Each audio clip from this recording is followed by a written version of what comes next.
Pois é, como eu disse, estamos numa semana de adaptação aqui no nosso Manhã Bandeirantes, né? Gustavo Carvalho ficou tomando conta da lojinha, mas mudou tudo, né? Agora que a gente está retomando aqui a nossa rotina e às terças-feiras, você já sabe, é dia do nosso quadro Seu Momento com o coach Levi Corrêa, que já fiquei sabendo que veio aqui na semana passada, conversou com o Gustavo Carvalho. E hoje a gente retoma de vez aí esse ano de 2019.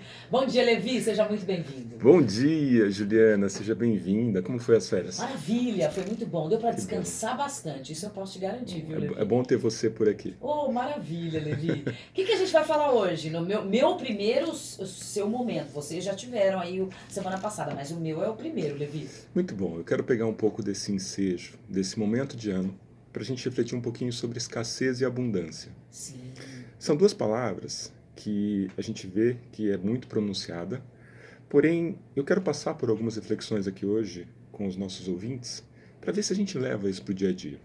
E eu estava ali na recepção, refletindo um pouquinho sobre esse quadro de hoje e sobre o que a gente pode levar para as pessoas, e eu decidi começar pelo fim. Né? Por que isso? Porque o fim eu quero trazer sempre uma historinha, alguma coisa que feche esse contexto. E eu trouxe uma história que chama O Pote Rachado. É uma história hindu para quem quer aprender a se olhar. E eu peguei tem várias construções na internet, mas essa eu peguei de um portal que eu gosto muito, que chama Portal Raízes. Diz o seguinte: eis a história de um camponês que, para viver, vendia água para o mercado. Ele tinha cerca de 10 jarros, daqueles jarros de água. Todos os dias e muito cedo pela manhã, ele colocava uma vara nas costas. Em cada extremidade colocava um jarro, suspenso. E ele os levava para o poço e depois para o centro da aldeia. No entanto, no meio de todos esses potes, tinha um que estava rachado. Curiosamente, esse trabalhador sempre pegou o pote rachado para fazer sua primeira viagem do dia. E olha que interessante, pensem nisso, pessoal. Seguia para o poço a 2 quilômetros de distância, levando sempre um pote em perfeito estado e mais esse rachado, em uma extremidade da vara que carregava entre os ombros. Ele coletava pacientemente o líquido e transportava do poço até a aldeia. É claro, quando ele chegava no mercado, o pote rachado havia perdido uma grande quantidade de água que tinha carregado. Como resultado, o agricultor só poderia alcançar metade do que foi acordado. No entanto, o pote em bom estado funcionava perfeitamente e permitia-lhe ganhar todo o dinheiro que estava precisando. Rapidamente, os outros potes começaram a falar sobre a situação deles. Eles não entendiam porque o homem ainda utilizava o pobre recipiente danificado, que estava rachado, e insistia em perder dinheiro todos os dias. Não havia sentido, sendo que o carregador de água tinha vários outros potes em boas condições à sua disposição. Além disso, o pote rachado passou a se envergonhar da condição. Ele foi utilizado por mais de 10 anos. Sempre desempenhou perfeitamente a função a qual era destinada, até o dia em que lhe pareceu aquela fissura por onde a água vazava. Era agora um inútil, um imprestável, e lhe amargurava saber que o parceiro só se valia dele por pura piedade. Isso não estava certo, era injusto e ter seus ganhos diminuídos por causa dele. Na hora do repouso, gastava seu tempo contando aos potes mais jovens as suas aventuras de pote experiente. De quando era saudável, conseguia fazer o trajeto sem desperdiçar uma gota sequer, os outros o ouviam atento, mas com pesar, não entendia por que o homem de águas insistia em botar o velho pote rachado na atividade diária, com tantos recipientes jovens e saudáveis, porque não descartava de vez o pobre inútil. O homem insistia. Prestem atenção, pessoal. O homem insistia nesse costume e ignorava os questionamentos da turma. Às vezes até ria sem dizer nada. Por certo, estaria louco. Comentava com preocupação, ainda mais que a reação do camponês era só de apenas sacar farelos do bolso e espalhar pelo caminho. O que era aquilo? Restos de pão? De areia? Que dó. O pobre humano deveria estar muito perdendo o juízo. Porém, as coisas pareciam normais. As idas ao poço, o trajeto, feito sempre com o abastecimento das casas, apenas a insistência em dar o serviço ao velho pote. Certa noite, quando o fazendeiro se preparava para descansar, o pote quebrado chamou, disse, precisava conversar com ele. O homem ouviu então, muito atento, o que o pote queria lhe dizer. Este último dizia: ele disse que gostava do que fazia, mas não sentia confortável sabendo que ele era um pote inútil. Não queria que o camponês preservasse por compaixão. Melhor seria que o jogasse no lixo e acabasse com essa angústia de uma vez por todas. O camponês sorri, escuta e confessa que nunca passou pela cabeça a ideia de se desfazer do velho companheiro. Ele lhe disse que nunca pensara em jogá-lo fora porque, na verdade, ele era muito útil. Por quê? Perguntou o Pote. Como ele poderia ser útil se estava perdendo dinheiro todos os dias? O homem pediu para manter a calma. No dia seguinte ele mostraria o quão valioso ele é. Agora, pessoal, olha esse fechamento que legal. No dia seguinte, como prometido, o camponês disse: peço por favor que observe tudo de cada lado da estrada até o poço. O Pote foi extremamente atencioso. Ele olhou para os dois lados, mas viu uma estrada agradável, cheia de flores. Quando chegaram ao poço, ele disse ao fazendeiro que não havia encontrado uma resposta nessa estrada.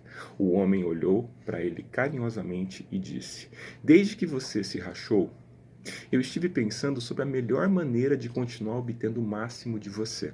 Então, eu decidi de tempos em tempos espalhar sementes pelo caminho.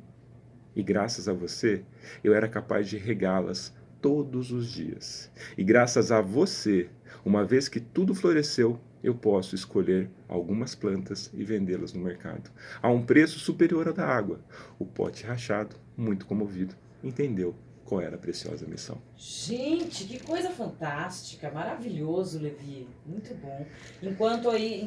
Durante a caminhada, pela rachadura do pote, a água ia vazando e regando as sementes que o homem ia jogando. Fantástico. E olha que interessante a gente trazer isso nesse tema, escassez e abundância. Para onde vai meu pensamento? Quais são as achaduras que eu levo pela minha caminhada, ao longo do meu caminho? Às vezes as pessoas se questionam: será que eu sou capaz? Será que eu sou suficiente? E às vezes a gente perde várias oportunidades. Se a gente pegar exatamente o que quer dizer escassez, ela diz quantidade excessiva, superior ao necessário, opulência, fortuna, luxo. Agora, olha esse pensamento de abundância. Eu pego o que tem de melhor e consigo transformar isso numa oportunidade. E se a gente levar isso um pouco para os nossos dias, será que os nossos pensamentos eles estão mais na escassez ou na abundância? Por exemplo, olha só que tipo de pensamento. Pessoas que têm sucesso e eu não. Por que isso acontece? E aí eu começo a me distanciar disso. Por que eu fico com raiva daquelas pessoas que têm sucesso? Agora, esse é um pensamento de raiva que talvez me leve à escassez. Eu posso pensar assim: que inspiração eu tenho ao ver o sucesso deles? Sim. O que isso pode ajudar na minha caminhada? Tem uma frase que diz assim: uma mente que se abre para uma nova ideia nunca volta ao seu tamanho normal. Quando eu começo a olhar para isso que eu tenho de possibilidade na minha frente, eu começo a diminuir aquilo que eu tenho de certeza. E isso começa a gerar um pouquinho, algumas pitadas de abundância na minha vida. Olha aqui outra ideia interessante. Eu não estou conseguindo nem para mim, quem dirá para as outras pessoas? Você já deve ter escutado isso, né? Muito. Agora, de que forma eu posso contribuir? Talvez seja um pensamento diferente. E isso me remeteu, Juliana, lembra quando houve o desmoronamento de um morro lá em Petrópolis? Por algumas vezes, né? Me lembro, foram várias. Foram várias. E teve um episódio que estavam recebendo vários mantimentos e caixas e caminhões até. Eis que apareceu uma senhora com um saquinho de arroz pela metade, com uma presilhinha, e foi levar, querendo entregar, ajudar, a doação ela dela. tinha. E aí você pensa, isso é o quê? Isso é abundância. Cada um dá o que tem de melhor. Ela está dando quase tudo que ela tem. E o que é isso para os outros? Talvez nada, mas para ela é muito. O que eu levo para a minha vida? Pensa nisso. Talvez eu estou muito olhando para a escassez, e aí escassez gera escassez, e estou deixando de olhar um pouquinho para a abundância que eu tenho no meu dia a dia. Aquela coisa de olhar sempre para o que está faltando, né, Levi? Pra Ou falta. transportando para a história que você contou, focar sempre na rachadura do pote. Na rachadura do pote, eu esquecer da minha caminhada e o que eu posso fazer, independente da minha rachadura naquela caminhada. Tem um outro pensamento de escassez que vem muito para as pessoas, que é: eu não sonho porque eu tenho medo de me frustrar. Ficou assim mesmo, porque assim nada dá errado. Nada dá errado e tá tudo bem. Qual que é a minha rachadura? Que parte do sonho eu posso perseguir? E talvez voltar isso para a abundância eu escolho. olhar numa direção e dar um passinho de cada vez. Olha que interessante. E aí vem um exercício para a gente mudar um pouquinho. Sabe qual que é um exercício rápido e fácil para a gente começar a inverter esse hábito de pensamento de escassez para abundância? A gente parar e apreciar o que a gente tem. Olha para a nossa comida, para a comida do dia a dia. Ela vindo, independente se tem muita dificuldade ou pouca dificuldade, mas ela está ali. A sua vida, o seu teto, seu filho, sua filha, seus familiares. Roupas, você tem, eu estava lendo um texto outro dia que dizia isso, o teto sobre a sua cabeça, a comida que você come, as roupas limpas que você veste. Pois A gente dá tão pouco valor a isso, né? Pois é, e a gente deixa de perceber como que ela chegou até ali. Sim. Né? Qual foi o esforço? Talvez a sua mãe coloque a roupa limpa ali para você se vestir, mas você não esquece de todo o esforço dela. E você deixa de expressar gratidão. A gratidão não gera abundância. Sem a gratidão não tem abundância. Eu não consigo olhar para frente. Né? E às vezes, olhando um pouquinho disso, eu posso começar a transformar o meu mau humor, que talvez carrega comigo, em pensamentos positivos de humor positivo. E mudar de dentro para fora, enquanto a maioria das pessoas espera a mudança de fora para dentro. Tem uma outra reflexão que é interessante, é assim, tenta passar mais tempo com pessoas que tenham mentalidade de abundância. E aí talvez você comece a também pensar um pouquinho nessa direção. Porque o que mais a gente vê é a mentalidade de escassez. Sim, de todo mundo reclamando, muito, né? Então voltar a clamar, a reclamar. E essas situações viram um looping de pensamento negativo. E claro, isso não ajuda os meus sonhos, minhas metas e meus objetivos. E aí, até levando um pouquinho para a história do vaso rachado, e também da senhora que contribuiu com metade de um arroz no desmoronamento lá em Petrópolis, crie situações onde todos ganham. Quando a gente oferece, a gente recebe junto também. Quando a gente olha para a oportunidade e vê o que você pode fazer com a sua rachadura, você deixa de se lamentar por ter rachadura e simplesmente caminha e vai da direção onde você quer. E de repente semeando muito e como fazia o pote, né? Exato. Regando e fazendo brotar coisas, no caso que a gente está falando aqui, brotar oportunidades, né, Levi? Fantástico, Né? fantástico. De pura reflexão, de inspiração. O ano começa, Exato. todo mundo com listinhas de objetivos, Sim. de metas, de plano. Será que junto disso eu posso colocar pensamentos de abundância? Atitudes, comportamentos? O que eu posso levar um pouco dessa reflexão do pote rachado para a minha vida? Talvez eu seja aquela pessoa que começou e está se achando rachado, ou então eu só olho pelo lado negativo da vida, ou para o sentimento de escassez, e isso está consumindo o meu dia. Sim. Que tal colocar junto desses planos, desse início de ano, um pensamento de abundância, positividade, para ver se isso dá um resultado diferente no final.